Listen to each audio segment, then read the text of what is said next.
Hey friends! With the 2.0 update freshly released, there's going to be a lot of new people trying New Horizons for the first time. With that in mind, today we're going to take a look at 5 things that can help you get a smoother start to your island. Tip number 1 isn't really a tip, more of a warning. The choices you make starting your island can't all be changed later. Your island name, character name, birthday, airport color, and layout are all locked in after you make your island. Your native fruit and starting villagers are also important to consider, but you can always grow more fruit and swap out your villagers later in the game. The only thing fruit really affects is which cardboard box you can get from Nook's Cranny. As for your layout, here are some things to keep in mind. First of all, pay attention to the mouth of your rivers. They are a huge part of your island's overall feel, so be sure they're in a place you're happy with. Next, look at where resident services and your airport are located. If they're too close to each other, or too far away, or centered away you don't like, your design options might be limited down the road. Finally, you should also pay attention to your pier, peninsula, and rocks. Piers come in different sizes, and your rocks and peninsulas come in different shapes. Basically, be sure you're happy with everything about your layout before you pick it or get too far. The last thing you want to do is realize there's something you don't like months later and have to choose between resetting and dealing with it.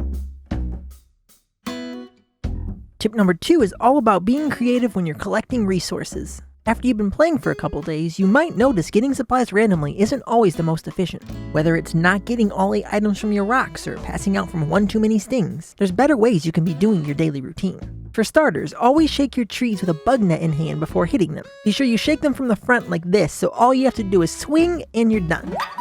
Other angles, you risk shaking the tree a second time and getting stung anyways. Another thing to note, use a flimsy axe when hitting your trees. If you use a regular axe, you'll chop down your tree at the end.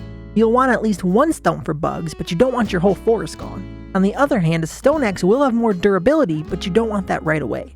I won't spoil it for you here, but if you stay after the end screen, I'll tell you there. Plus, you can buy the flimsy axe at Nook's Cranny, and I'm lazy. As for rocks, you're going to want to dig holes like this in the corners before hitting it with your shovel. The reason for this is it stops you from moving too far back and losing hits. If you do it right, you'll start getting all 8 materials every rock. New Horizons has a lot of DIYs for you to learn throughout the year. In fact, there's over 600 you can learn. If you want a head start on filling that list, there's a few things you'll want to do every day you play. First off, walk along your beaches to find your message in a bottle. One of these appears every single day and might just give you a new recipe. Along with that, you'll also want to keep an eye out for balloons to pop.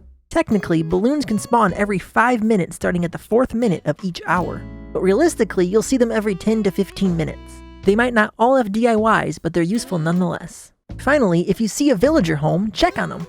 Up to 3 times a day, you can find your villagers hard at work making something on their workbench. If you talk to them, they'll give you a DIY for whatever they're making, so be sure to talk to them every day. Tip number 4 is all about things you can dig up. For starters, there will always be a glowing spot on your island with 1,000 bells each day. If you plant bells back in the hole, you'll get a money tree. The best amount to plant is exactly 10,000 bells because it guarantees you 30,000 when the tree grows. If you can't do that, replant the 1,000 you just dug up and you'll get 3,000 back. Don't do amounts in between though. You aren't guaranteed to get those back and might only get 3,000 bells. Other things you can dig up include fossils and the new gyroids. Each day, 4 fossils can spawn on your island. Some things, like fossils or mushrooms, have a little bit of rollover if you miss 1 or 2, but it's better to be safe than sorry. As for gyroids, if your island gets some rain, be sure to dig up every spot you see the next day. You might just get some gyroid fragments. The last tip on our list might seem pretty generic, but play the game at your own pace. For some people, the fun starts when they get everything done and they feel free to use their island how they want. If that's you, by all means get it done and start having fun. Other people prefer to take it slow and enjoy the little things about the game. If that's you, don't rush. At the end of the day, this game is supposed to be an escape from day-to-day life. You can change your pace to whatever fits your mood. Just play the game, enjoy your island, and have fun. There's no wrong way to play Animal Crossing. If someone tries to say you're playing it wrong because you're not doing it their way, they're wrong. Well, there we have it. 5 things to help you get a smoother start with your new island life. If you don't agree with them, that's perfectly alright. Let me know your thoughts in the comments below.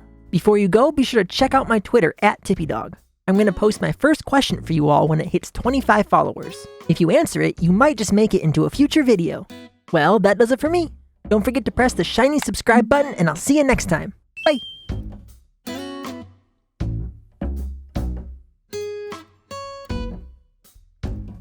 Okay, so the reason to use the flimsy axe is because you learn how to make the golden axe after breaking 100 of any axe. Plus, you get Nook Mile tickets for breaking up to 200 tools.